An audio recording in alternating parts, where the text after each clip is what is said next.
దేవుడు మన పక్షమునుండగా మనకు విరోధి ఎవడు?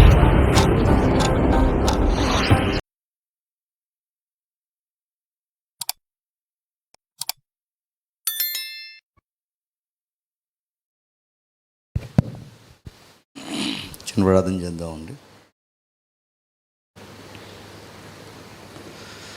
పరలోకమందున్న మా తండ్రి,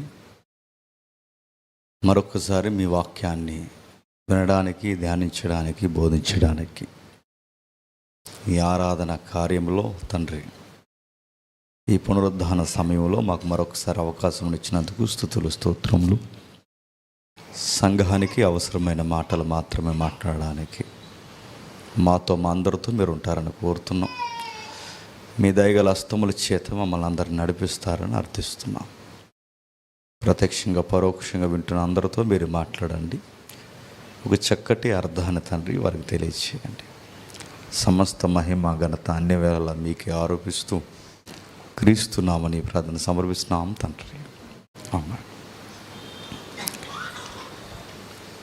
వాయిస్ అంటే వెళ్తుందా? ఓకే. కొన్ని విలువైన సంగతులు విందాం, త్వరగా ముగించుకునే ప్రయత్నం చేద్దాం. ఆదికాండము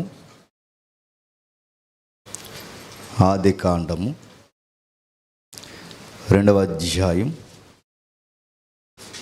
ఆదికాండము 2వ అధ్యాయం. ఆదికాండము 2వ అధ్యాయం 16-17 వచనాలు. మరియు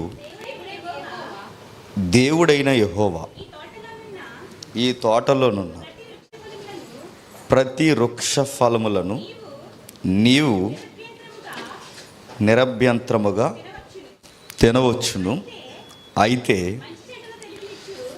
మంచి చెడ్ల తెలివినిచ్చు వృక్ష ఫలములను తినకూడదు. నీవు వాటిని తిను దినమున నిశ్చయముగా చచ్చెదవని నరునికి ఆజ్ఞాపించు. ఆగుతాం. బైబిల్ చదవాలనుకున్న ఎవరికైనా ప్రారంభంలో చదివే అధ్యాయాలు ఏమన్నా ఉన్నాయి అంటే ఆదికాండము 1వ అధ్యాయం. లేదు క్రొత్త నిబంధన చదవాలనుకుంటే మత్తయి సువార్త 1వ అధ్యాయాలు. 10 అధ్యాయాలు దాటిన తర్వాత మన బైబిల్ స్టడీ ఆగిపోదు, ఆపేస్తాం. ఎందుకంటే ఇంక బండి ముందుకెళ్ళదు. అలా వెళ్ళకపోవడానికి ముఖ్యమైన కారణాలు: 1, అర్థం చేసుకోవడంలో విఫలమవ్వడం. 2, వారు చదువుతున్నప్పుడు వారికి వచ్చిన ప్రశ్నలకి సరి అయిన సమాధానం దొరకకపోవడం. లేదా ఆ చదువుతున్నప్పుడు ఆ చదివిన దాన్ని అర్థం చేసుకునేలా మంచిగా మీతో డిస్కషన్ చేసే కాస్త బైబిల్ అనుభవం ఉన్నవారు దొరకకపోవడం. బైబిల్ పైగా చదవాలన్న ఆసక్తితో ప్రారంభించి అర్థం కాని గజిబిజుల మధ్య ఆపేయడం. అది విషయం. ఆపేతం తర్వాత చదివిన వాక్యాన్ని చూడండి. మరియు దేవుడైన యెహోవా ఈ తోటలో ఉన్న ప్రతి వృక్ష ఫలము నువ్వు అభ్యంతరము లేకుండా తినొచ్చు, అయితే 1 తినకు. నేను ప్రారంభంలో చెప్పిన వాక్యం ఏదైనా ఉందంటే ఈ వచనాల మీద. నాకు పెద్ద ప్రశ్న ఏంటంటే, ఆ రోజుల్లో ఆ చెట్టే సొసైటీని డిస్టర్బ్ చేసింది. పోనీ ఆ చెట్టు గూర్చి క్వశ్చన్ అవర్ స్టార్ట్ చేద్దామంటే అదే కాదు. ఈరోజు ఆ చెట్టుకి ప్రతినిధిగా మాట్లాడుతున్న మాట, దేవుడు ఎట్లా అయినా మనిషిని కొన్ని విషయాల్లో బంధించేశాడు అని. దానికి ట్రెండ్ లాంగ్వేజ్లో యవ్వనస్తులు ఏమంటారంటే ఫ్రీడమ్ అంటారు. స్వేచ్ఛను హరించాడు. దాని వలన మనం చేయాలనుకున్నవి చేయకుండా ఆగిపోవడం. ఇదిగో కొన్ని దేవుడు ఏదో ఒక స్పీడ్ బ్రేకర్లు వేసేయడమో, అడ్డుకట్లు వేసేయడమో, మనిషి మనుగడ ముందుకెళ్లకుండా కొన్ని వెనక్కి లాగిపెట్టడం లాంటివి ఏదేను వనం నుండి చేశాడన్న ప్రశ్నలు పురాతనమైన మనుషుల దగ్గర నుంచి ఈ రోజుకి ఆయనను నమ్మని వారు మాట్లాడుతున్నారు. అందులో 1, ఆ చెట్టు గొడవ. మీకు ఎవరికైనా సహజంగా అనిపించేది ఏంటంటే, అది లేకపోతే బాగుండి అనిపిస్తుంది. ఏది చెప్పండి? చెట్టు. అది ఉండడం వల్లనే వారు తిన్నారు. అది తినడం వల్లనే గతి మారిపోయింది. ఆ గతి మారిపోవడమే ఈరోజు చెమటకి, గుప్పెడు మెతుకులకి, మరణానికి, రోగాలకి ఏడుస్తున్నాం. అదే లేకపోతే బాగుండగా, ఇప్పుడు అది ఉండడం వల్లనే వారికి ఇబ్బంది కలిగిందిగా అన్నట్టు మనకు అనిపిస్తుంది. అంతా తిప్పి తిప్పి ఏదైనా సందర్భాన్ని కొడితే దేవుడు వారికి స్వేచ్ఛ లేకుండా చెట్టేసేసాడండి అన్నారు. ఏం వేసాడట? చెట్టు. నేను మాట్లాడుతున్నాను. స్వేచ్ఛ అంటే ఆ చెట్టు ఉండడం వల్లనే స్వేచ్ఛ లేకపోవడమా? నా మాట అర్థమవుతుందో లేదో మీకు? స్వేచ్ఛ అంటే ఏంటంటే అక్కడ ఉంది చూడండి. ఏ అభ్యంతరము లేకుండా తోటలో ఏ చెట్టు అయినా తినొచ్చు. ఏ అభ్యంతరము లేకుండా ఏ చెట్టు ఫలమైనా తినొచ్చు. ఒకటి మాత్రం తిన, ఒకటే తిను. ఏమీ తినకన్నది స్వేచ్ఛ. ఏదైనా తిను, అది ఒక్కటే తినకన్నది స్వేచ్ఛ. చెప్పాలి. నా మాట మీకు అర్థమవుతుందో లేదు? అర్థం అవ్వకపోయినా ఏదో చెప్పండి. 100 చెట్లలో ఒక చెట్టు తినొద్దన్నది స్వేచ్ఛను హరించడమా? 99 తినొద్దన్నది స్వేచ్ఛ హరించడమా? 99 తినొద్దంటే ఫ్రీడమ్ పోయినట్టు. ఎన్ని తినొద్దన్నాడు? ఒక్కటే తినొద్దన్నాడు. ఆ ఒక్కటే తినొద్దన్న దాన్ని సాతానుగాడు అన్నాడు, మీకు బొత్తిగా స్వేచ్ఛ లేకుండా పోయిందన్నాడు. వచ్చి అవ్వమ్మతో వాడు ఏం మాట్లాడతాడంటే, ఈ తోట చెట్లలో ఏదైనా మీ దేవుడు, మిమ్మల్ని పుట్టించిన సృష్టికర్త తినొద్దని చెప్పాడా అని అడుగుతున్నాడు. ఈ తోట చెట్లలో ఏదైనా తినొద్దని చెప్పాడా అని డైరెక్ట్ ఆ క్వశ్చన్ అడుగుతున్నాడంటే కాస్తంత ఇన్ఫర్మేషన్ ఆడి దగ్గర ఉందని ఇవిడికి అర్థం అవ్వాలి కదండి. ఎవరికి? మన జేజమ్మ. ఎవరు? అవ్వమ్మ. వీడు డైరెక్ట్గా వచ్చి ఇలాగ అడుగుతున్నాడు. తోట చెట్లలో ఏదైనా తినొద్దన్నాడని డైరెక్ట్గా రావడమే వాడు అడుగుతున్నాడంటే బహుశా ఈ సబ్జెక్ట్ వాడికి తెలుసని ఆవిడ అంచనా వేస్తే బాగుండేమో. అప్పుడు అవ్వమ్మ పోనీ అలా చెప్పలేదు. వెంటనే డైరెక్ట్గా ఏం చెప్పాలి? ఈ తోట చెట్లలో ఏ ఫలమైనా తినొద్దన్నాడంటే ఆవిడ ఇలా చెప్పాలి. ఎందుకు తినొద్దన్నాడు? అన్నీ నిరభ్యంతరంగా తినొచ్చు అన్నాడు. ఎన్ని తినొచ్చు అన్నాడు? చెప్పండి. ఆన్సర్ చెప్పండి. నేను క్వశ్చన్ అడుగుతాను. ఎన్ని తినొచ్చు అన్నాడు? ఎన్నైనా తినొచ్చు అన్నాడు. ఎప్పుడు తినొచ్చు అన్నాడు? చెప్పండి. ఆడికి చెప్పాలి, సాతాను గడికి. ఎప్పుడు తినొచ్చు అన్నాడు? ఎప్పుడైనా తినొచ్చు అన్నాడు. ఎలా తినొచ్చు అన్నాడు? నీ ఇష్టం, ఎలా అయినా తినొచ్చు అన్నాడు. మరి ఏమన్నాడు? అదొక్కటే వద్దన్నాడు. ఆ చిన్నగా ఉన్న చిన్నది ఆ ఒక్క ఆజ్ఞ వద్దన్నాడా? 99 వాటిని ఆయన హరించేశాడా? చిన్నది ఒకటే. ఎన్ని తినొచ్చు? ఎన్నైనా తినొచ్చు. ఎలా తినొచ్చు? ఎలా అయినా తినొచ్చు. ఎప్పుడు తినొచ్చు? నీకు తెల్లవారుజామున మెలకు వచ్చినా తినొచ్చు. ఎన్నైనా తినొచ్చు, ఎప్పుడైనా తినొచ్చు, ఎలా అయినా తినొచ్చు. అది మాకు దేవుడు చెప్పాడని చెబితే బాగుండండి. వెంటనే ఈవిడ ఏమంది? తినొద్దు అన్నాడంటే తినొద్దు అన్నాడు అన్నది. ఏది? అదిగో అది మధ్యలో ఉంది కదా, అది తినొద్దు అన్నాడు. అవసరం లేని విషయాన్ని, బాగుండండి, అవసరం లేని విషయాన్ని ఆవిడ మాట్లాడింది. వాడు వెంటనే అన్నాడు, మీకు స్వేచ్ఛ లేదు. మీకు స్వేచ్ఛ రావాలి అంటే ఆ ఒక్కటి కూడా తినేయండి. ఆ ఒక్కడు కూడా మీరు ఎప్పుడైతే తినేస్తారో మీకు ఎంత బాగుంటుందంటే, ఇదిగో అసలు మీరు ఎవ్వరికి జవాబుదారిగా ఉండాల్సిన అవసరం లేదు. స్వేచ్ఛ అనగానే సాతానుగాడు ఏదైనా తోట నుంచి మనకి ఎక్కించేది ఏంటి చెప్పినా, అసలు మీరు ఎవ్వరికి జవాబుదారుగా ఉండకుండా ఉండడమే చెప్పండి స్వేచ్ఛ. మనకు కూడా స్వేచ్ఛ అనగానే మనం కూడా ఏమనుకుంటాం చెప్పినా, నేను చాలాసార్లు చెప్పాను, మన ఇంట్లోకి స్పీడ్గా వెళ్ళిపోయి ఏదో పెద్ద పనున్నోళ్ళలాగా ఆ స్టాండ్ ఉన్న చొక్కా మనం వేసుకున్న వెంటనే అమ్మ నాన్న అడగకూడదు. మనల్ని ఎక్కడికి వెళ్తున్నావురా అని అడగకూడదు. అడిగితే ఫ్రీడమ్ పోయినట్టు మనకి. ఎక్కడికి వెళ్తున్నా కూడా చెప్పాలా నేను మీకు అంటమ్మా. ఆలస్యమైనప్పుడు ఆలస్యంగా వచ్చేవారా అని అడిగినప్పుడు అడిగేశారు అనుకోండి, ఏమవుద్ది? ఫ్రీడమ్ పోయినట్టు మనకి. ప్రతిదీ అకౌంటబిలిటీ అడుగుతుంది. మొబైల్లో ఏం చూస్తున్నావురా అని అడిగితే ఏమైపోయినట్టు మనకి? ఫ్రీడమ్ పోయినట్టు మనకి. ఎవరితో అమ్మా గంటలు ఫోన్ మాట్లాడుతున్నాం అంటే మరీ స్వేచ్ఛ లేకుండా పోయింది ఇంట్లో అందంట, ఫ్రీడమ్ పోయిందంట. ఒంటరిగా కూర్చుంటున్నావు ఏంటమ్మా, అందరితో ఉండకంటే మాకు ప్రైవసీ మాకు లేకుండా ఫ్రీడమ్ తీసేస్తున్నారు మీకు అన్నారు. ఈ దరిద్రపు శాతం అంతా ఎవడెక్కిచ్చాడు చెప్పిన? సాతాను. వాడేమన్నాడు తెలుసా? మిమ్మల్ని అడగడం ఏంటి, మీరు జవాబుదారితనం ఏంటి, మీరు ఆయనకు లోబడ్డం ఏంటి? ఒక మాట నేను చెప్తున్నాను, అసలు ఆయన దేవుడై మీరు ఆయనకు లోబడ్డం ఏంటి? మీరే దేవుళ్ళు అయిపోలా అన్నాడు. మీరే దేవుళ్ళు అయిపోండి, గొడవ ఉండదు. మీరే దేవుళ్ళు అయిపోతే మీరు ఎవరికి చెప్పాల్సిన అవసరం లేదు. మీరే దేవుళ్ళు అయిపోతే అసలు మీరు ఎవరికీ జవాబు ఇవ్వాల్సిన అవసరం లేదు. అందుకే మీరు దేవుళ్ళు అయిపోండి అన్నాడు. ఏం చెప్తున్నాడు చూడండి, 3వ అధ్యాయంలో 2వ వచనం నుండి, ఈ తోట చెట్ల ఫలములను మేము తినవచ్చును, తోట మధ్యన చెట్టు ఫలమును గూర్చి దేవుడు మీరు చావకుండునట్లు వాటిని తినకూడదని వాటిని ముట్టకూడదని చెప్పునని,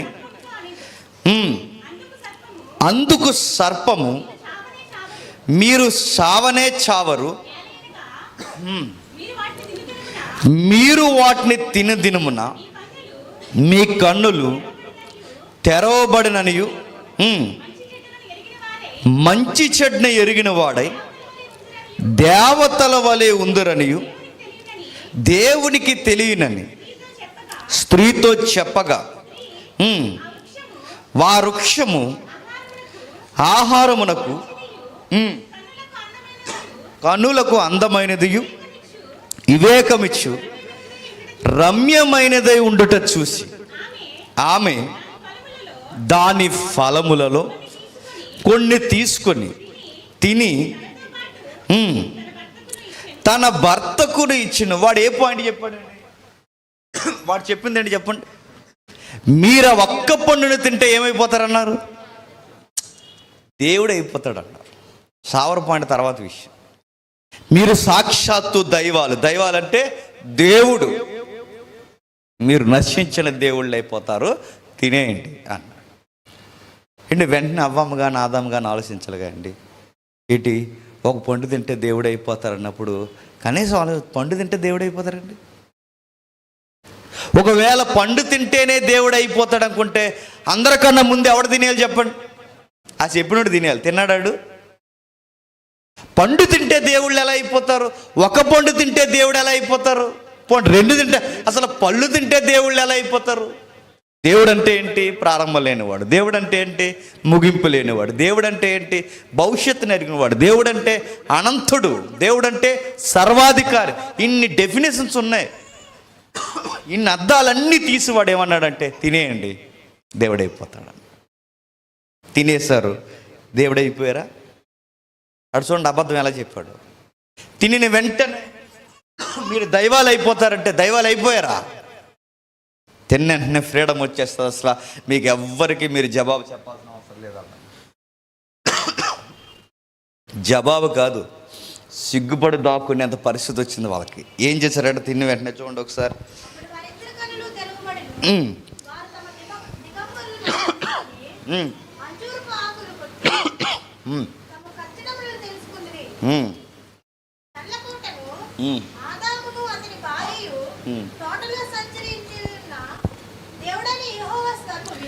దేవుడైన యెహోవా స్వరము విని, దేవుడైన యెహోవా ఎదుటికి రాకుండా తోట చెట్ల మధ్యన దాక్కునగా దేవుడైన యెహోవా ఆదామును పిలిచి నీవెక్కడున్నావనెను. అందుకతడు నేను తోటలోని స్వరం విన్నప్పుడు దిగంబరిగా ఉంటిని, భయపడి దాక్కొంటిని. ఒక మాట్లాడుతున్నాను చెప్పండి, తినిన వెంటనే వాళ్ళకి స్వేచ్ఛ వచ్చిందా? సిగ్గొచ్చింది. తినిన వెంటనే వాళ్ళకి స్వేచ్ఛ వచ్చిందా? భయం వచ్చింది. తినిన వెంటనే స్వేచ్ఛన ఒక భయంకరమైన పదాన్ని, అంటే మంచి అర్థాన్ని, ఒక భయంకరమైన తప్పుడు అర్థాన్ని వాళ్ళ గుండెల్లోకి చొప్పించాడు. తినిన వెంటనే వాళ్ళకి స్వేచ్ఛ వస్తుంది అన్నట్టు తిని వెంటనే సిగ్గు వచ్చింది, భయం వచ్చింది, ఇంకా ఏమొచ్చింది, గుప్పెడు మెతుకులు తినడానికి కష్టం వచ్చింది. ఇంకా ఏమొచ్చింది, చెమటే పట్టని ఆ జీవితాలకి చెమట కారిస్తే కానీ చెప్పండి ఏమొచ్చింది, గుప్పెడు మెతుకులు దొరకని కరువు వచ్చింది. అంటే దేవుడితో ఉన్నంతకాలం వాళ్ళకి ఎలా ఉందో చూడండి, చెమట లేదు, రోగము లేదు, ఆజ్ఞకు లోబడినంత కాలము వాళ్ళకి ఇబ్బంది లేదు. ఆజ్ఞను ఎప్పుడైతే పక్కన పెట్టి దేవుణ్ణి పక్కన పెట్టారో వాళ్ళకి శ్రమ వచ్చింది, సిగ్గొచ్చింది, కరువు వచ్చింది, నెక్స్ట్ రోగం వచ్చింది, అంతం లేని ఆ దేహానికి మరణం వచ్చింది. ఇదే సీన్ మరలా దేవుడు ఎక్కడ జీవించాడు చెప్పిన, మాట వింటే బాగా వినండి, నా మాట విని నా ఆజ్ఞకు లోబడితే మీకు చెమట పట్టదు అన్నాడు. ఇశ్రాయేలుకి 40 సంవత్సరాలు ఏం పట్టలేదట, చెమట పట్టలేదట. ఎందుకు? ఆయన చెప్పినట్టు నడిస్తే జీవితం చాలా స్వేచ్ఛగా ఉంటుంది. ఆయన చెప్పినట్టు నడిస్తే చెప్పులు అరగలేదు, చెమట పట్టలేదు, వస్త్రాలు మాయలేదు, రేపు ఏం తినాలన్న కంగారు లేదు, ఆరోగ్యం అంటే సత్తువ తగ్గదు. ఈ లైఫ్ అంతా ఎవరికి ఉండేదండి? ఆదాముకుండేది. మరలా అది చూచాయిగా ఒక గుర్తుగా 40 సంవత్సరాల అరణ్యంలో వాళ్ళకి చూపించాడు. అంటే ఈ నడకంతా మీరు నేర్చుకోండి, మనకు అర్థం అవుద్ది. ఎప్పుడైతే దేవుని మాట మనం వింటామో అప్పుడు ఏముంటుంది చెప్పండి, స్వేచ్ఛ ఉంటుంది అన్నమాట. ఎప్పుడైతే ఆయన ఆజ్ఞలకు లోబడతామో అప్పుడు మనకి ఏం దొరుకుతుంది చెప్పండి, స్వేచ్ఛ దొరుకుతుంది. మన స్వేచ్ఛ అని పేరు చెప్పి మనం అందరం జీవితాన్ని పాడు చేసుకునేది ఏంటి చెప్పిన, కష్టాలమయంలోకి నెట్టివేయబడమే స్వేచ్ఛ అనుకుంటాం. ఇప్పుడు స్వేచ్ఛ ఉందని చెప్పి బాగా యవనస్తులు తాగుతున్నారండి. తాగడం వలన నేను అడుగుతున్నాను, స్వేచ్ఛ వచ్చింది వాళ్ళకి? తాగుడికి బానిసత్వం వచ్చింది, అంతే కదండి. స్వేచ్ఛ అని చెప్పి ఏం చెప్తారు? స్వేచ్ఛ అంటే బాగా తాగేయడం, బాగా తినేయడం, ఇష్టానుసారంగా చీకటి పనులు చేయడం. నేను అడుగుతున్నాను, చీకటి పనులు చేయడం వల్ల ఏమొస్తాయి? మీ దేహాన్ని తినేసి సుఖవ్యాధులు వస్తాయి, రోగాలకి బానిస అవుతావు. తాగడం వలన ఏమవుతావు? తాగుడికి బానిస అవుతావు. ఇష్టానుసారంగా జల్సా చేయడం ఏమవుతావు? ఆ పాపానికి బానిస అవుతావు. నువ్వు ఎక్కడైనా చూడు, స్వేచ్ఛ అని చెప్పి మనిషి దేవునికి దూరం అయిపోయి వాడు నేర్చుకునేది ఏంటి చెప్పిన, పాపానికి బానిస అవుతాడు. అదే చెప్తున్నాడు చూడండి, 3వ అధ్యాయం 16వ వచనంలో, నువ్వు తిని దినమున నీ ప్రయాసమును నీ గర్భవేదనను నేను మిక్కిలి హెచ్చించెదను, వేదనతో పిల్లల కందువు, నీ భర్త ఎడల నీకు వాంఛకలు. 2వ వచనం, 2వ అధ్యాయం 16వ వచనం, మరియు దేవుడైన యెహోవా తోట మధ్యలో ప్రతి వృక్షఫలమును నిరభ్యంతరంగా తినవచ్చు, అయితే మంచి చెడు తెలియవచ్చు వృక్షఫలం తినకూడదు. నీవు తిను దినమున వాటిని నిశ్చయముగా చచ్చెదవు. నువ్వు తిన్నప్పుడు ఏమవుతావు? నువ్వేదో ఎగిరిపోతాను అనుకోకు, నువ్వేమవుతావు చెప్పనా, చచ్చిపోతావు అన్ని విధాలుగా. తిండికి చేస్తావు, చెమటకి చేస్తావు, రోగాలకు చేస్తావు, వరదకు చేస్తావు, ఎండకు చేస్తావు, చలికి వణికిపోతావు, అన్నిటికీ చచ్చిపోతావు, చివరికి కుసిస్తూ చచ్చిపోతావు. మీరు ఎప్పుడైనా గమనించండి, బైబిల్లో మనకు ఆ నేరేటివ్ కనిపిస్తుంది చూడండి, ఆ లైన్ మనకు కనిపిస్తుంది చూడండి. వాళ్ళ మాట విన్నంత కాలము వాళ్ళకి అన్నం కూడా లేదు, వాళ్ళ ఆజ్ఞకు లోబడినంత కాలం వాళ్ళ దేహాలకి రోగాలు లేవు. వారు మాట విన్నంత కాలము, బాగా వినండి, అసలు మరణం అనే పాయింట్ వాళ్ళ లైఫ్లో లేదు. నిశ్చత్వం, వస్త్రాలు లేవు, చెమట లేదు, బాధలు లేవు, ఇబ్బందులు లేవు. వారి ఆజ్ఞకు లోబడినంత కాలం వాళ్ళ జీవితం చాలా స్వేచ్ఛగా ఉంది. దేవుణ్ణి ఆజ్ఞను ఎప్పుడైతే విడిచిపెట్టారో ఉన్న స్వేచ్ఛను పోగొట్టుకుని పాపానికి బానిసలైపోయారు. మీరు ఇంకా మీకు బాగా అర్థం కావాలంటే, ఐగుప్తు నుంచి వీళ్ళు వస్తారు. ఎవరు? ఇశ్రాయేలు. వారు ఐగుప్తు నుంచి బయలుదేరి వచ్చినప్పుడు ఆజ్ఞలు పాటించినంత కాలము, మీరు గమనించండి, వాళ్ళు ఎంత స్వేచ్ఛగా బతికారండి. ఆజ్ఞలు పాటించినంత కాలము, వారు పాటించినంత కాలం ఐగుప్తికి బానిసలు అయిపోయారు. పాటించినంత కాలము 40 సంవత్సరాల బంతుల్లో బతికారు వాళ్ళు. అరణ్యంలో అన్నం దొరకని అరణ్యంలో వాళ్ళకి ఏం దొరికింది? కావలసిన మాంసం దొరికింది.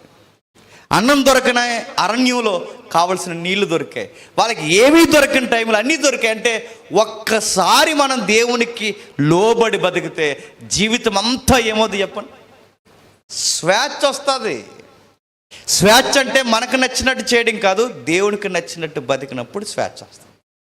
మీకు ఇంకా బాగా అర్థం కావాలి అంటే, రాజుల చరిత్ర మీరు చదివారు ఎప్పుడైనా? అది రాజుల చరిత్ర, బైబిల్ రాజులు. మళ్ళీ చోళ రాజులు, ఆ రాజులు, ఈ రాజులు కాదు, బైబిల్లో రాజులు.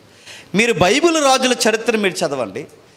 ఏ రాజు అయినా, దావీదైనా, సొలొమోన్ అయినా, అంతకుముందు సౌలైనా, వీళ్ళ దేవుని ఆజ్ఞలు పాటించినంత కాలము వాళ్ళ రాజ్యాలు వరదలిపోయాయి. వాళ్ళ దేవుని ఆజ్ఞలు ఎప్పుడైతే పక్కన పెట్టారో ఇతరులకు ఏమైపోయారు? బానిసలు అయిపోయారు. ఏదైనా వనంలో దేవుని ఆజ్ఞను పాటించినంత కాలం స్వేచ్ఛ ఉంది.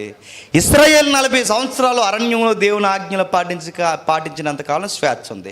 ఇశ్రాయేలు రాజులు, యూదు రాజులు వారు దేవుని ఆజ్ఞలు పాటించినంత కాలం వారి రాజ్యం తమ్మును తాము పరిపాలించుకున్నారు. ఎప్పుడైతే దేవునికి దూరం జరిగారో పక్క రాజులు ఏమయ్యారు? వచ్చి వాళ్ళని ఏలారు. అంటే మీకు బైబిల్ అలా చదువుతుంటే మనకు అర్థమయ్యేది ఏంటి చెప్పండి? ఆయనకి ఎంత దగ్గరగా ఉంటే అంత స్వేచ్ఛ మనకు దొరుకుతుంది అన్నమాట. ఆయనకి ఎంత మనం లోబడితే అంత స్వేచ్ఛ ఉంటుంది. ఆయనకి ఎగనెస్ట్గా ఎంత దూరం మనం జరిగితే అంత పాపానికి మనసు. సాతాను ఏమంటాడంటే ఆ పాపమే స్వేచ్ఛ అంటాడు.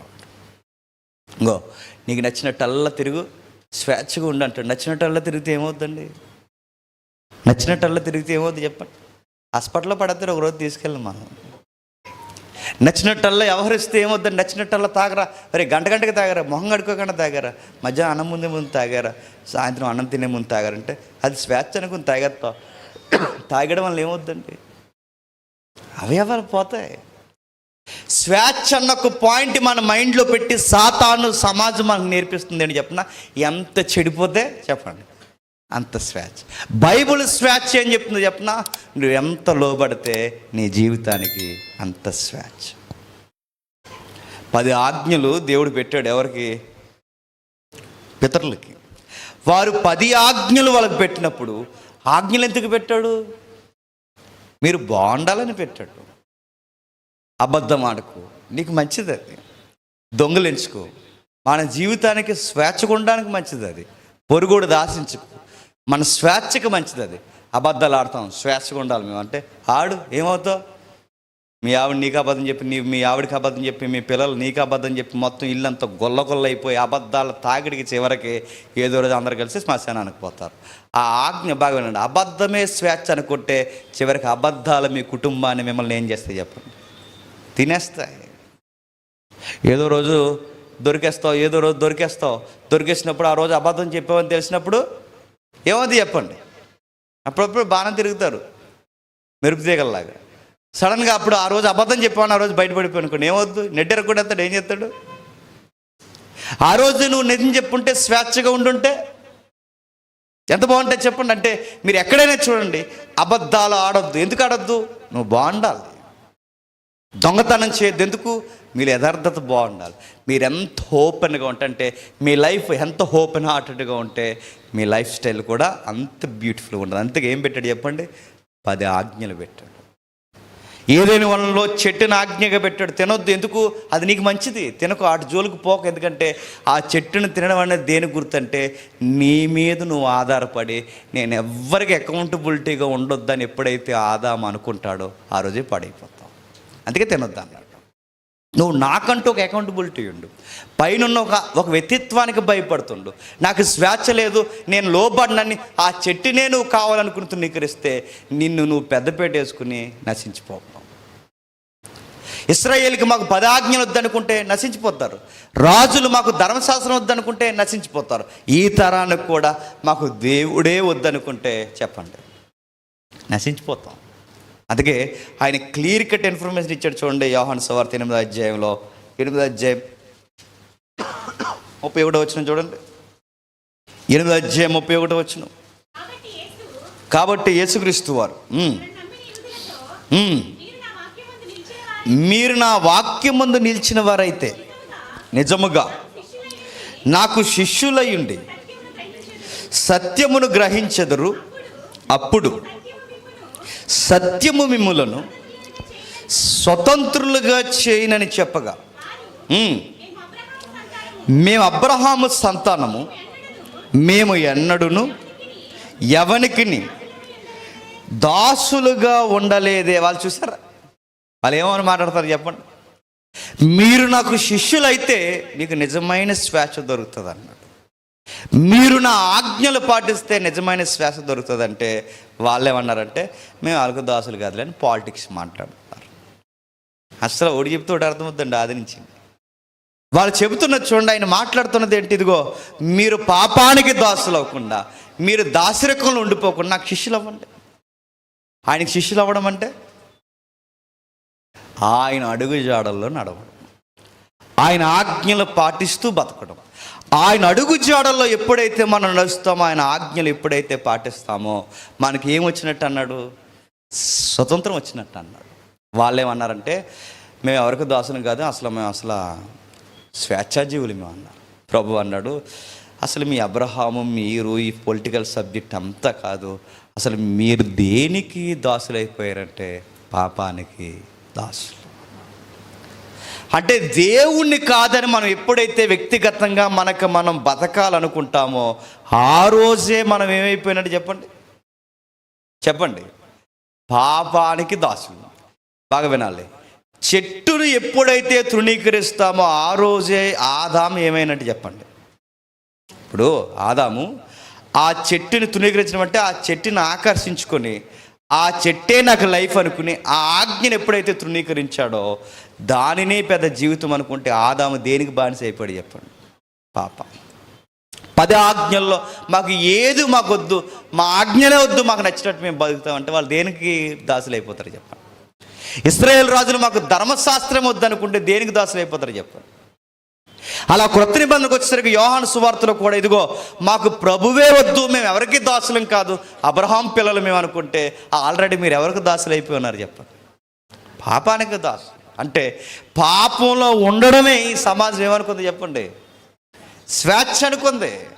ప్రభు ఏమని పిలుపునిస్తున్నారు చూడండి, ఇదిగో నా యొద్దకు రండి మీకు స్వేచ్ఛనిస్తా అన్నాడు ఆయన, విశ్రాంతిని ఇస్తానన్నాడు ఆయన, నా యందు స్వతంత్రం కలదన్నాడు ఆయన. పాపం నుంచి బయటికి రండి మీకు స్వతంత్రం ఇస్తాను, నా యొద్దకు రండి అంటే నీ వద్దకు రాము, నీ వద్ద వస్తే మేము శిష్యులు అయిపోయి నీకు బానిసలం అయిపోవాలన్నారు. అది ఎలా ఉందో చెప్పనా, ఆజ్ఞలు పాటించడం మనకి ఇబ్బందికరంగా ఉంటుంది. మీకు చాలాసార్లు చెప్పాను, ఒక మాట నేను చెప్తాను. ఇప్పుడు గవర్నమెంట్ కూడా కొన్ని రూల్స్ పెట్టిందండి. దేనికి పెట్టిందండి? స్వేచ్ఛగా బతకాలని. ఏ రూలు లేదనుకోండి ఏమవుద్ది, ఆడింట్లోడు ఈ ఇంట్లోకి వచ్చేస్తాడు, ఈ ఇంట్లోడు ఆ ఇంట్లోకి వెళ్ళిపోతాడు. చివరికి అది స్వేచ్ఛ పేరుతో మనుషులందరూ ఏమవుతారు చెప్పండి, ఒకరిని ఒకరు అంతం చేసుకుంటారు. అడవిలో వాతావరణానికి సమాజంలో వాతావరణానికి ఎక్కడ తేడా ఉంటుంది చెప్పినా కమాండ్స్ పాటించడంలో ఉంటుంది. ఇప్పుడు రోడ్డు మీద ఉంది, గవర్నమెంట్ రూల్ పెట్టింది, రోడ్డుకి ఎడం పక్కగా వెళ్ళు, స్వేచ్ఛది, నీకు లైఫ్కి మంచిది, సెక్యూరిటీ. లేదండి మాకు స్వేచ్ఛ లేదు, కుడివైపుగా స్పీడ్గా వెళ్ళిపోతామంటే వెళితే ఏమవుతావు, ఇంటికి వెళ్ళవు, ఏమవుతావు, హాస్పిటల్కి వెళ్తావు, లేదంటే వాళ్ళు శ్మశానాన్ని తీసుకెళ్ళిపోతారు. రూల్ ఎందుకు పెడతారంటే చెప్పండి, నీకు నాకు మంచిదని పెడతారు. చెట్టు ఎందుకు పెట్టాడంటే చెప్పండి, ఆదాముకు మంచిదని పెట్టాడు. ధర్మశాస్త్రం ఎందుకు ఇచ్చాడంటే ఇశ్రాయేలుకి మంచిదని ఇచ్చాడు. ధర్మశాస్త్రాన్ని రాజులు ఎందుకు పాటించమంటే మంచిది, ఎందుకంటే మీరు ఎడం పక్కగా ఎంత స్పీడ్ వెళ్తారు వెళ్ళండి, ఎంత దూరం వెళ్తారు వెళ్ళండి, ఆ రూల్స్ పాటిస్తూ వెళ్ళండి. మీరు 20 వెళ్తారో 30 వెళ్తారో, ఎక్కడ ఏ జోన్లో ఎలా వెళ్ళాలో దానికి తగ్గట్టు పాటిస్తూ వెళ్ళండి. మీ ఓపిక ఉన్నంతకాలం మీ సీట్లు అరిగిపోయేంత దూరం వెళ్ళండి. అది స్వేచ్ఛ. లేదంటే నాకు స్వేచ్ఛ కాలేదు, అలా వెళ్ళిపోతాను అలా సిగ్నల్ వద్దు, ఏమొద్దండి, నా ఇష్టానుసారంగా వెళ్ళిపోతుంటే ఎదురుకొచ్చి లారీ గుద్దెత్తది, అయిపోతావు అంతే. ఆజ్ఞలు గవర్నమెంట్ అయినా దేవుడైనా ఏదైనా ఎందుకు మనకు పెడతాడంటే మన లైఫ్ బాగుండాలని పెడతాడన్నమాట. ఒకరోజు ఒనేసిమని ఒక ఆయన ఉంటాడు బైబిల్లో, దాసుడు ఉంటాడు కదండి. ఆ ఒనేసిము దాసుడు ఉన్నప్పుడు ఆయనకి ఆ యజమాని దగ్గర ఉండలేకపోతుంటాడు. చరిత్రకారులందరూ ఏం చెప్పారంటే ఆ కొనబడిన బానిస ఉన్న ఒనేసిము తట్టుకోలేక పరారైపోయాడు బయట, అంటే దొంగసారిన పారిపోయాడు అనమాట. వెళ్ళిపోయిన తర్వాత బానిసలు స్వేచ్ఛగా తిరుగుతున్నారు అనుకోండి. ఆ రోజుల్లో బానిసలు అంటే వస్తువులను నమ్మినట్టు అమ్మేవారు అన్నమాట. బానిసకి గుర్తులు వేయడము, చెవికి రంధ్రం వేయడము, మీకు పాత్రమైన చదివితే మీకు అర్థమవుతుంది. చెవికి రంధ్రం పెట్టడము, ఏ గుర్తులు వేయడం అంటే బానిసలకి గుర్తులు ఉంటాయన్నమాట. ఈ ఒనేసిము ఇంట్లో నుంచి పారిపోయి వచ్చేసాడు. ఆ ఫిలోమోను దగ్గర పనిచేసేవాడు. ఆ పారిపోయి వచ్చేసి ఆ గుర్తులను బట్టి గవర్నమెంట్ గుర్తుపెట్టి తీసుకెళ్ళి అరెస్ట్ చేసి జైల్లో పడేసింది. ఎక్కడ? సరిగ్గా పౌలు గారు ఏ జైల్లో ఉన్నారో ఆ జైల్లో పడేశారు. అక్కడ పరిచయం అయ్యాడు. ఎవరు? పౌలు గారు. పరిచయం అయ్యాక ఆయనకి వాక్యం చెప్పాడేమో. ఆ వాక్యం చెప్పాక అప్పుడు ఆయన అంటాడు, నా బంధకముల్లో నేను కనిన కుమారుడు. అంతకుముందు ఏ యజమాడొద్దని పరారైపోయి పారిపోయాడో ఇప్పుడు అదే యజమాని దగ్గరికి మళ్ళీ ఒనేసిము ఏమవుతాడండి? తిరిగి వెళ్ళి లోబడి బతుకుతాడు. ఫిలోమోను క్షమించండి, మళ్ళీ ఆయన దగ్గరికి వెళ్ళి లోబడి బతుకుతాడు. ఎందుకు బతుకుతున్నాడు? ఆ ఫిలోమోను దగ్గర ఎందుకు వాళ్ళు బతుకుతున్నారంటే కారణం ఒకటే, ఆ ఆజ్ఞలు పాటించి ఎదుటి వ్యక్తులకు లోబడంలో స్వేచ్ఛ ఉందని పౌలు గారు చెప్తే అర్థమైంది. అంటే ప్రతి విషయాన్ని మనం అర్థం చేసుకుంటే, ఎక్కడైతే ఎదుటి వ్యక్తులను గౌరవించి ఎదుటి ఆజ్ఞలు గౌరవించి ఎక్కడైతే మనం ఒదిగి ఉంటామో అక్కడ మనకేమున్నట్టు చెప్పండి? స్వేచ్ఛ ఉన్నట్టు. మనకు నచ్చింది తిని నచ్చినట్టు చేసి నచ్చినట్టు వ్యవహరిస్తే యేసుక్రీస్తు వారు అన్నాడు ఆ 8వ అధ్యాయం 23 వచనంలో ఏమంటున్నాడు చూడండి ఒకసారి. వారు మాట్లాడుతున్న మాటలకి, వారు మేము అబ్రహాము సంతానము, మేము ఎన్నడూను ఎవనికిని దాసులమై ఉండలేదే, స్వతంత్రులుగా చేయబడుదురని యాల చెప్పుచున్నవా ఆయనతో అనిరి. అందుకు యేసు, పాపము చేయు ప్రతివాడును పాపమునకు దాసుడని నీతో నిశ్చయముగా చెబుతున్నా. అసలు బానిసరకం ఏంటి చెప్పండి? స్వేచ్ఛ అని పెద్ద పాపం చేస్తున్నాం చూసారా? ఆ పాపాన్ని జరిగించడమే స్వేచ్ఛ అనుకుంటుంది ఈ లోకం. ఆ స్వేచ్ఛలో ఉన్న వెనకున్నదే బానిసత్వం. ఇప్పుడు చెప్పండి, ఆదికాండం మనం చదివేంగా చెట్టు ఎందుకు పెట్టాడయ్యా అంటే ఆదామవ్వలు చెప్పండి స్వేచ్ఛగా ఉండాలనే పెట్టాడు. 10 ఆజ్ఞలు ఎందుకు పెట్టాడంటే స్వేచ్ఛగా ఉండాలని పెట్టాడు. ధర్మశాస్త్రం ఎందుకు పెట్టాడంటే స్వేచ్ఛగా ఉండాలని. గవర్నమెంట్ రాజ్యాంగం మనం ఎందుకు పెట్టిందంటే ఈ సెక్యులర్ కంట్రీలో అందరం స్వేచ్ఛగా బతకాలని. ఒక విషయం చెప్పిన, ఆజ్ఞలు లేకపోతే బతకలేం. నాకు మొన్న మధ్య ఒక మాట చెప్తా. మనం అందరం చాలా స్వేచ్ఛగా బతికేస్తున్నాం అనుకుంటాం, కానీ లోబడి బతుకుతున్నామని ఏదైనా గొడవ జరిగితే పోలీస్ స్టేషన్లో అర్థమవుతుంది. అప్పుడు ఆ మధ్య నాకు గొడవ జరిగాయని నా మీద ఇలా జడ్జి గారి ముందు నిలబెట్టేవారు. నాకు పెద్ద క్వశ్చన్ మార్క్ ఏంటి చెప్పిన, ఇప్పుడు నా లైఫ్ ఉండాలా వద్దని నిర్ణయించేది ఎవరు చెప్పండి? ఇంకో పాయింట్ అని చెప్పండి, లా. ఆ లా నిర్ణయిస్తుంది అన్నమాట. అంటే నాకు తెలియకుండానే నేను దేనికి లోబడి బతుకుతాను చెప్పండి? లా. ఆ లా బేస్ చేసుకుని ఇప్పుడు నా లైఫ్ని డిసైడ్ చేసేది ఎవరు చెప్పండి? చర్చ్. మనం అనుకుంటాం స్వేచ్ఛగా బతికేస్తున్నాం అనుకుంటాం, అంత లేదు. నువ్వు ఇక్కడ కూర్చోవాలన్నా, ఈ మెట్లు జాగ్రత్తగా దిగి నువ్వు రోడ్డు మీద జాగ్రత్తగా వెళ్ళాలన్నా అడుగున ఏం పాటిస్తూ బతుకుతున్నాను చెప్పండి? మన లా పాటిస్తూ బతుకుతున్నాం. మేము చాలా స్వేచ్ఛగా ఉన్నాం అనకండి, స్వేచ్ఛగా లేవు. నువ్వు పొరపాటు నేను చాలా స్వేచ్ఛగా ఉన్నానని ఇక్కడ ఏదో ఇంటికి వెళ్ళిపోయావు అనుకో, అప్పుడు స్టార్ట్ అవుతుంది నీకు ఎంత స్వేచ్ఛ ఉందో. నీకు అర్థమవుతుందా? లాకు తెలియకుండానే బతుకుతున్నాం, లాకు తెలియకుండానే లోబడుతున్నాం. అలాగే దేవుని వాక్యము మనం ఫ్రీడంగా బతికేస్తున్నాం అనుకోకండి, మనకు తెలిసినా తెలియకపోయినా మనం దేనికి లోబడి బతకాలి చెప్పండి? ఆ దేవుని లాకు లోబడి బతకాలి. మనం లైఫ్ ఆయన డిసైడ్ చేస్తాడు మనకి. ఇదిగో వీడు ఎలా వెళితే వీడి లైఫ్ వద్ద వెళుతుంది, ఎలా పోతే ఈ లైఫ్ అక్కడితోనే ఆగిపోతుంది. ఆయన జడ్జిమెంట్ ఇస్తాడు మనకు తెలియకుండానే. మన వెనకాల ఒక లా నడుస్తుంది చూడండి. మనం బతికే దేశంలోనే మన మీద లా పనిచేస్తుంది. మనకు తెలియకుండా మన పైన కూడా ఏం పనిచేస్తుంది చెప్పండి? దేవుడు అని ఒక ఆజ్ఞలు పనిచేస్తున్నాయి. మరి నాన్న అలా నడవాలంటే నాకు ఎలా తెలుస్తుంది? ఇదిగో మన చేతిలో ఒక లా పెట్టాడుగా, నీ చేతిలో పెట్టాడు, నా చేతిలో పెట్టాడు. దీనికి తగ్గట్టుగా ఆర్టికల్స్ ఏంటో చదువుకో, ఏం చెయ్యాలో ఏం చేయకూడదో చదువుకో, ఎలా మాట్లాడాలో చదువుకో, ఏం చూడాలో ఇదిగో ఇందులో చెప్తుంది అది చదువుకో. ప్రతి విషయంలో అడుగడుగున మన మ్యారేజ్, వ్యాపారం, అన్ని విషయాలు ఇందులో ఒక లా రాసినట్టు రాశాడు. ఇది చదువుకో, దీనికి తగ్గట్టుగా ఇది పాటిస్తూ బతికేస్తే మనకేం దొరుకుతుంది చెప్పండి? స్వేచ్ఛ దొరుకుతుంది. లేదండి ఇవేమి నేను పాటించనండి, నాకు నచ్చినట్టల్లా చేస్తానంటే గవర్నమెంట్కి దొరికేస్తావు. నెక్స్ట్ చెప్పు, దేవుడికి మనకు తెలియకుండానే భూమి మీద చట్టానికి లోబడి బతకాలి. మనకు తెలియకుండానే చెప్పండి, దేవునికి లోబడి బతకాలని నేర్చుకోవాలి.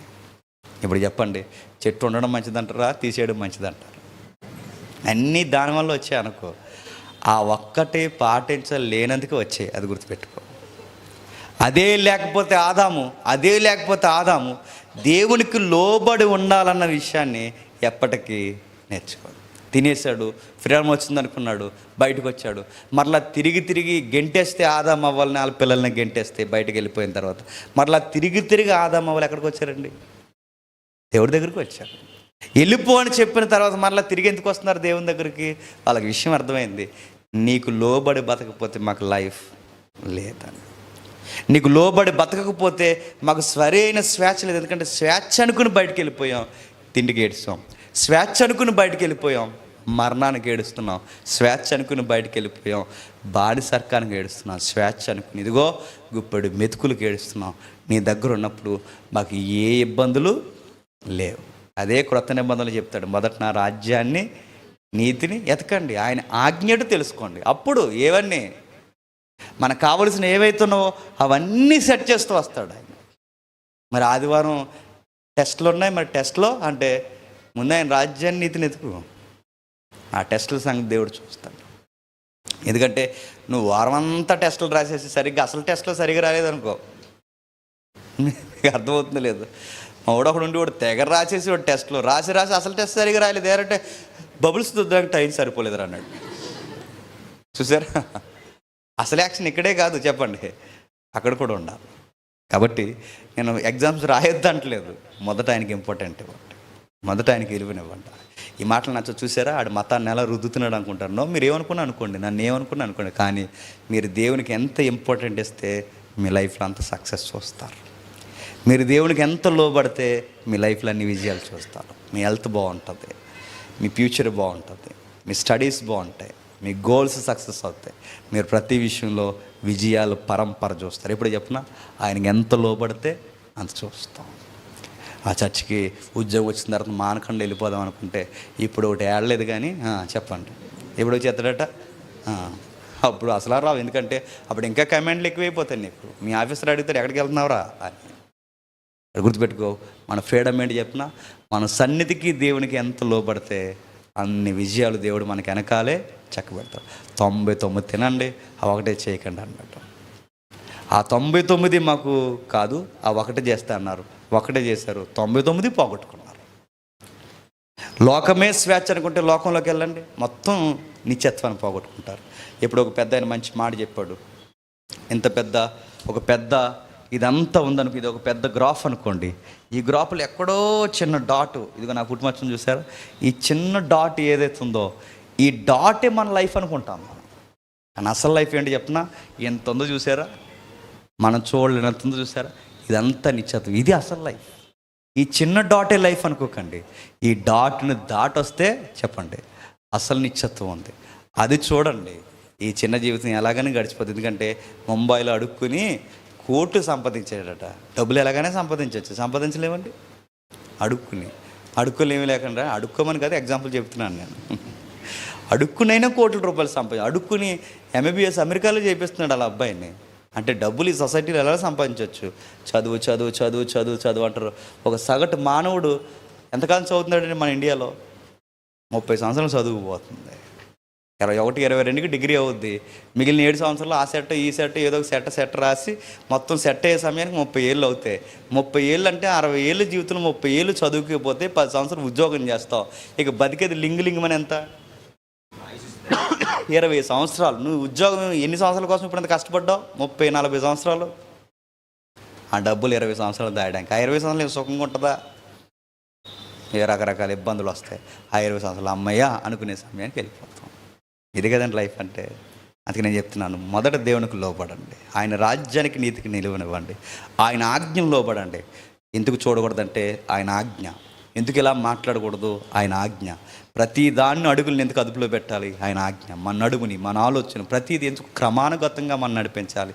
ఆయన ఆజ్ఞలు ఎంత పాటిస్తే మన లైఫ్ చెప్పండి అంత స్వేచ్ఛగా ఉంటాం. మీరు ఆ కయ్యనితో దేవుడు మాట్లాడుతూ, నువ్వు సత్క్రియ చేయి, నేను చెప్పినట్టు బతుకు, నీ లైఫ్ ఎలా ఉంటుందో తెలుసా? తలెత్తుకుని ఉంటావు, ప్రౌడ్ ఫీలింగ్ ఉంటుంది అన్నాడు.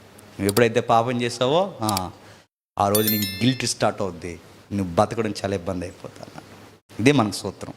స్వేచ్ఛ అని చెప్పి లోకంలోకి పోయి ఇష్టానుసారంగా చేసాం అనుకోండి, దేవుడు కాన్సెప్ట్స్ ఒకటి పెట్టాడు కదండి, అది లోపల మన రాత్రులు తినేస్తుంటుంది, మనం ఏడిపిస్తుంది, దానికి జవాబు చెప్పలేము. ఆ దేవుడు పెట్టిన మనస్సాక్షి జవాబు చెప్పలేక ఆ గిల్ట్ ఫీలింగ్, అపరాధ భావం వచ్చి ఏదో సూసైడ్ చేసుకుని చచ్చిపోతాం. మొన్న చెల్లి హైదరాబాద్ వెళ్తుంటే ఫోన్ చేసింది, గల్లు ఏడుస్తుంది. ఎందుకు ఏడుస్తుందో సరిగ్గా చెప్పట్లేదు. నాకు అర్థమైంది, ఆ వయసు అలాంటిది, ఎందుకో ఏదో మిస్టేక్ జరుగుంటుంది, అమ్మ చెప్పుకోలేకపోతుంది. నేను ఒకటి అన్నాను, అమ్మ ఏడవడం సుఖం కాదు, దేవుని దగ్గర పశ్చాత్తాపడండి. ఏడవడం సరైన విధానం కాదు. ఏమైంది? తను తిరిగిన రోజులు మరి నేను అనుకుంటున్నాను, ఏమో ఏ విషయం జరిగిందో నాకు తెలియదు, కానీ ఏదైనా ఏదో ఒక కోణంలో ఏదో ఇబ్బంది అయితే జరిగింది తనకి. ఆ ఒక్క ఇబ్బంది తన మనసు తినేయడం వలన ఎక్కెక్కి ఏడుస్తుంది. ఆ ఎక్కెక్కి ఏడిసే జీవితాన్ని ఎందుకు తెచ్చుకోవాలి? అదే నువ్వు ఎక్కడ ఏ విషయంలో ఎక్కడ లొంగకుండా దేవుడని ఒక విజన్ పెట్టుకుని అలా బతుకు, మహారాజులా ఉంటావు, మహారాణిలా ఉంటావు. అసలు ఎవరికి జవాబు చెప్పాల్సిన అవసరం లేదు. ఒక తెలియని ఒక ధైర్యం ఉంటుంది లోపల, ఎందుకంటే అది ఒక ఆత్మీయ సౌందర్యం మనకు ఏర్పడుతుంది. మన దేవుని ఎదుట మనం ఎలా ఉన్నాం మనకి బాగా తెలుసు. కాబట్టి చెట్టు ఉండడం మంచిదే, ఆజ్ఞలు ఉండడం మంచిదే, వాక్యాన్ని పాటించడం ఇంకా మంచిది. ఆ ప్రభు అయిన యేసుక్రీస్తు వారిని ఎంత లోబడి శిష్యులం అయితే అంత మంచిది. ఇదే మనకు నిజమైన స్వేచ్ఛ. దేవుడు మిమ్మల్ని దీవించిన కాక. ప్రార్థన చేసుకుందాం. ప్రేమగల తండ్రి, కృపగల దేవ తండ్రి, అందరికీ సంగతులు అర్థమయ్యి నాకు తెలియదు తండ్రి. అర్థం చేసుకున్న వారు ధన్యులు, అపార్థం చేసుకున్న వారు వారి ఆత్మలకు వారే ఉత్తరవాదులు. తండ్రి, మాకు ఆరోగ్యము పరిస్థితులు సమకూడకపోయిన తండ్రి కొద్ది నిమిషాల వాక్యాన్ని అందించడానికి మాతో మా అందరితో మీరు ఉన్నందుకు స్తుతులు, స్తోత్రములు. సాయంకాలం వేళ తండ్రి చరిత్రలో కొన్ని గంభీరమైన సత్యాలు మరొకసారి మాట్లాడడానికి సిద్ధమవుతుండగా మాతో మా అందరితో తండ్రి ఉంటారని కోరుతున్నాం తండ్రి. ఎవరైతే ఈ మాటలు వింటున్నారో వారందరినీ దీవించండి, వారి ఆత్మీయ జీవితానికి ఉపయోగకరంగా మార్చండి తండ్రి. ఈ వాక్యాలను తండ్రి, ఈ మాటలను విని తండ్రి అపార్థం చేసుకుంటున్న సహోదరులు ఎవరైతే ఉన్నారో వారిని క్షమించండి తండ్రి. గలిబిలి వాతావరణానికి కారకులైన వారిని కూడా తండ్రి, వారికి మాకును ఒక్కసారి తండ్రి సమాధానకరమైన వాతావరణం మాకు దయచేస్తారని కోరుతూ అందరినీ మీ చేతులుగా అప్పగిస్తూ క్రీస్తునామని ప్రార్థన సమర్పిస్తున్నాం తండ్రి. ఆమేన్.